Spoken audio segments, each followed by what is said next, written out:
Hey guys, in this quick tutorial, I'm going to show you how you can add 1-minute video on Instagram story without splitting. The steps are really simple and easy, so let's get started.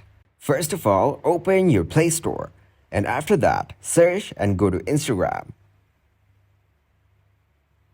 From here, open Instagram, tap on Update. Make sure that your Instagram is updated to its latest version. If it's not, then update your Instagram like I'm doing here. If your Instagram is updated, you can skip this step. Once it's done installing, tap to open your Instagram app. Once you're in the Instagram app, tap on your story on the top left. After that, tap on Camera. Or you can also choose a 1-minute video from your gallery. So I'll select a video from my gallery. And then just tap on your story on the bottom left to post it. And as you can see, the story is now being posted. If I tap on your story on the top left, I will get to see it's being uploaded.